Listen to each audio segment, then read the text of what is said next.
ନମସ୍କାର ବନ୍ଧୁଗଣ। କଟକ ବାଲିଯାତ୍ରା ପଡ଼ିଆରେ ଉତ୍ପାତ କରୁଛନ୍ତି ଭୂତ। ପାଖକୁ ମାଡ଼ି ଆସୁଛି ପିଶାଚ।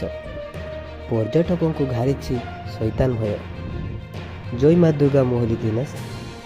ଭିଡ଼ିଓଟି ଭଲ ଲାଗିଲେ ଭିଡ଼ିଓଟିକୁ ଗୋଟେ ଲାଇକ୍ ଏବଂ ଚ୍ୟାନେଲକୁ ସବସ୍କ୍ରାଇବ୍ କରି ପାଖରେ ଥିବା ବେଲ୍ ଆଇକନ୍କୁ ଦବାଇ ଅଲ୍ରେ ସିଲେକ୍ଟ କରିବାକୁ ଭୁଲିବେ ନାହିଁ।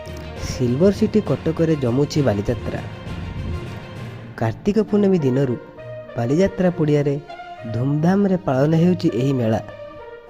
ଦୂରଦୂରାନ୍ତରୁ ହଜାର ହଜାର ଲୋକ ଏଠାକୁ ଆସି ଏହି ମେଳାରେ ମଜା ନେଉଛନ୍ତି। ଓଡ଼ିଶାର ବିଭିନ୍ନ ପ୍ରାନ୍ତରୁ ଛୁଟିଛି ଏହି ପର୍ଯ୍ୟଟକଙ୍କ ଲମ୍ବା ଲାଇନ୍। ଭଳିକୁ ଭଳି କଳାକୃତି ସାଙ୍ଗକୁ ବିଭିନ୍ନ ପାରମ୍ପରିକ ଜିନିଷରେ ଭରପୁର ଏହି ମେଳାରେ ଚଳଚ୍ଚିତ୍ର ବର୍ଷ ଆକର୍ଷଣର ଏଥର ବାଲିଯାତ୍ରା ପଡ଼ିଆରୁ ଅନୁଭବ ହେବ ହଲିଉଡ୍ ସିନେମା ଅବତାର ଦୁନିଆର ଅନୁଭୂତି। କାଚର ଘର ଭିତରେ ଛାଇ ଆଲୁଅର ଖେଳ ସହ ଏକ ଅଲଗା ଦୁନିଆର ସ୍ପର୍ଶ ଅନୁଭବ କରିବେ ଦର୍ଶକ। କାଚକାନ୍ଥ ଭିତରେ ବୁଲି ବୁଲି ଏକ ନୂଆ ଦୁନିଆକୁ ଦେଖିବେ ଦର୍ଶକ।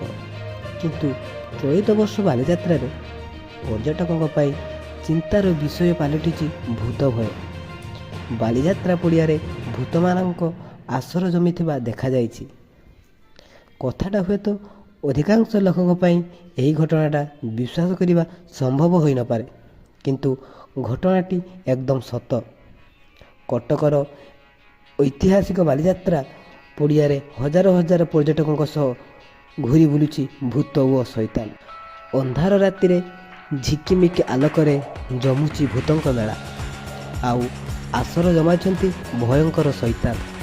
ମେଳା ଭିତରେ ବିକଟାଳ ଚିତ୍କାର କରି ପର୍ଯ୍ୟଟକଙ୍କ ପାଖକୁ ମାଡ଼ି ଆସିବା ସହ ସେମାନଙ୍କୁ ଖୁବ୍ ଡରାଉଛନ୍ତି ଏହିସବୁ ଭୂତ। ତେବେ ଏହି ଭୂତ ସମସ୍ତଙ୍କୁ ଦେଖିବାର ସୁଯୋଗ ମିଳେ ନାହିଁ। ଏହି ଭୂତଙ୍କୁ ଦେଖିବା ପାଇଁ ପର୍ଯ୍ୟଟକଙ୍କୁ ଟିକେଟ୍ କାଟିବାକୁ ପଡ଼ିବ, କାରଣ ବାଲିଯାତ୍ରାର ତଳ ପଡ଼ିଆରେ ପର୍ଯ୍ୟଟକଙ୍କ ଦୃଷ୍ଟି ଆକର୍ଷଣ କରିବା ପାଇଁ ଏହି ଭୂତ ବଙ୍ଗଳା ପ୍ରସ୍ତୁତ କରାଯାଇଛି। ମ୍ୟାଜିକ୍ ଶୋ ଭଳି ଏଠାରେ ହରହର ସହ ଦେଖିପାରିବେ ପର୍ଯ୍ୟଟକ।